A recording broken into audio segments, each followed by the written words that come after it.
이야기는 조용한 새벽, 한 노신도가 부처님을 찾아와 질문을 올리는 장면으로 시작합니다. 부처님, 저는 매일 새벽마다 기도를 올립니다. 자식들을 위해, 남편을 위해, 그리고 제 아픈 몸을 위해 정성을 다해 절하고 연부를 외웁니다. 그런데 왜 제 삶은 여전히 이렇게 힘들기만 할까요? 그녀의 눈에는 깊은 피로와 무력감이 담겨 있었습니다. 기도를 하지 않은 것이 아닙니다. 착하게 살지 않은 것도 아닙니다. 오히려 누구보다 조심스럽게 말하고 누구보다 참고 또 참으며 살아온 인생이었습니다. 그런데도 왜 삶은 이렇게 가혹할까요? 이 질문은 단지 한 사람의 고민이 아닙니다. 지금 이 순간에도 많은 사람들이 같은 의문을 품고 살아갑니다.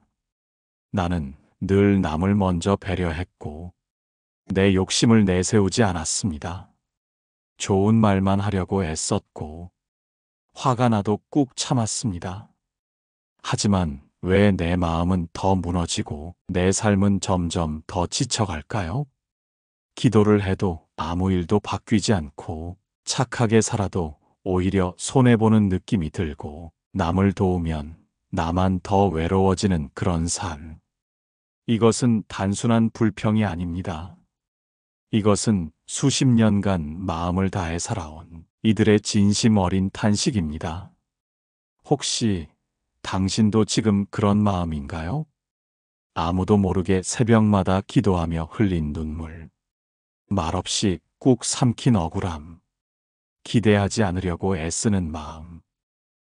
오늘 우리는 그 마음에 부처님의 지혜를 비춰보고자 합니다. 기도란 무엇인지, 착하게 산다는 것은 어떤 의미인지, 그리고 왜 삶은 때로 이렇게도 가혹하게 느껴지는지를 부처님의 가르침 속에서 함께 들여다보려 합니다. 이야기를 시작하기 전에 지금 당신 마음에 잠시 귀를 기울여 봅니다. 당신은 지금 무엇을 붙들고 있나요? 불안인가요? 억울함인가요? 아니면 설명할 수 없는 무력감인가요? 숨을 깊게 들이마시고 내쉬어 봅니다. 이제 고요하게 마음의 자리에 앉아 천천히 이 이야기를 함께 걸어가 봅니다. 부처님께서는 말씀하셨습니다. 공덕은 반드시 피어난다.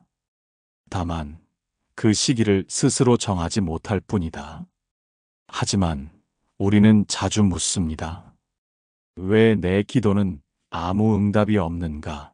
왜 나는 착하게 살았는데 더 힘들어지는가?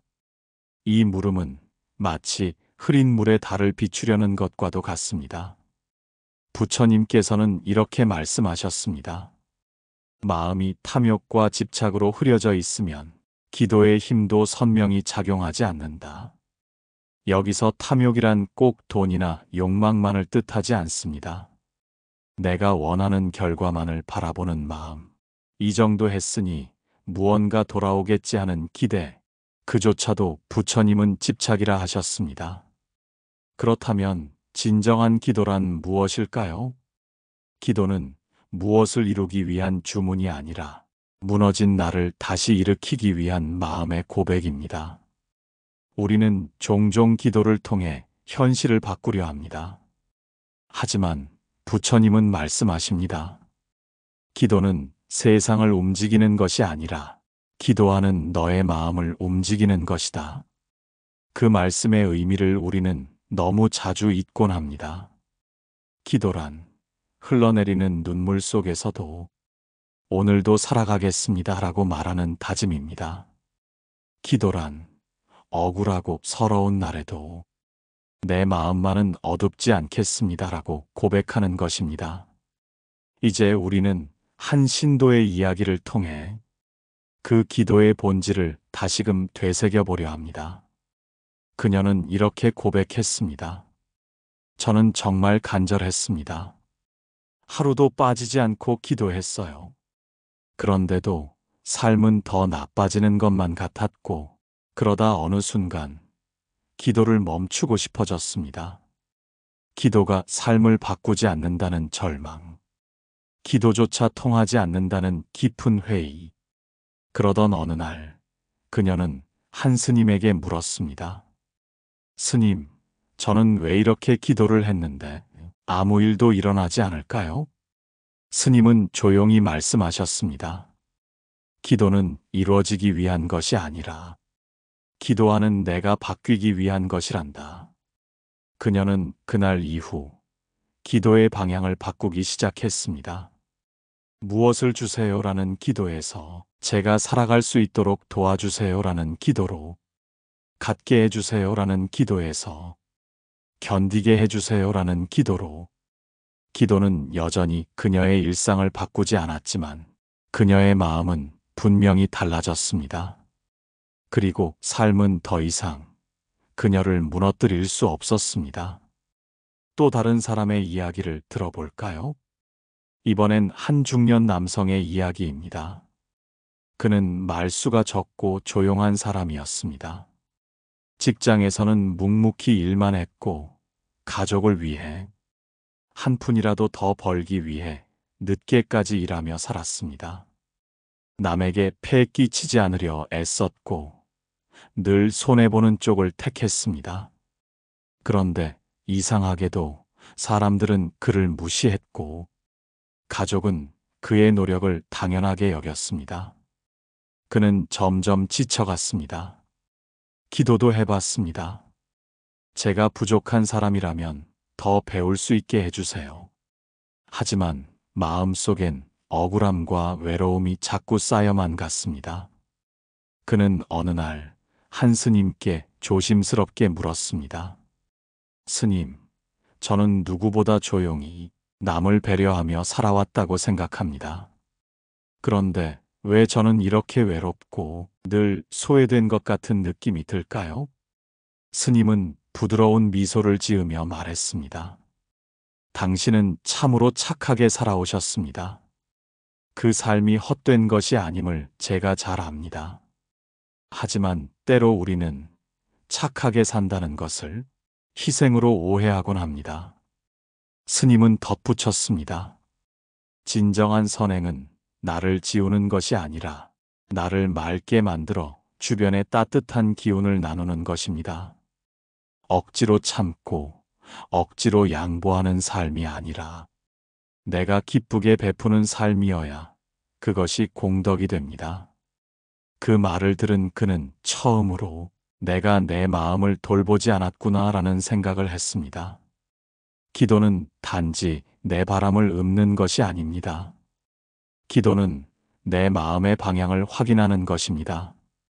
이제 우리가 실천할 수 있는 3가지 수행법을 나눠드리고자 합니다. 기도가 진짜 나를 위한 길이 되도록 하는 3가지 마음 연습입니다. 첫 번째는 숨 바라보기입니다. 기도 전에 또는 불안한 마음이 일어날 때 가만히 눈을 감고 숨을 바라보세요. 지금 숨이 들어온다. 지금 숨이 나간다. 이 문장을 조용히 되뇌어 봅니다. 그저 숨 하나에도 집중하는 마음이 흐트러진 생각을 조용히 가라앉혀 줍니다. 두 번째는 감정에 이름 붙이기입니다. 기도 중 혹은 일상에서 지금 이 감정은 무엇인가요? 슬픔, 억울함, 두려움, 그 감정에 이름을 붙여보세요. 아, 지금은 억울함이 오고 있구나. 이처럼 감정을 바라보는 태도는 감정을 분리시켜 줍니다. 나와 감정을 분리할 때 그 감정은 사라질 준비를 합니다. 세 번째는 받아들이기 연습입니다. 기도를 했는데도 변화가 없을 때 기도를 잘못한 것이 아닙니다. 기도는 결과를 바꾸는 것이 아니라 그 결과를 받아들이는 내 마음을 키우는 과정입니다. 기도를 한 뒤, 그래, 이 또한 내 삶이다라고 되뇌어 보세요. 그 한마디가 내면의 힘을 길러주는 첫 걸음이 됩니다. 오늘도 기도했지만 아무 일도 일어나지 않았을지 모릅니다. 하지만 그 기도는 당신을 조금 더 단단하게 만들었고 당신이 오늘 하루를 무사히 살아내게 했습니다. 부처님은 말씀하셨습니다. 공덕은 반드시 빛난다. 다만 그때를 분별하지 마라. 당신의 착한 마음이 곧 삶을 바꿀 것입니다. 조금 더디고 조금 보이지 않을 뿐입니다.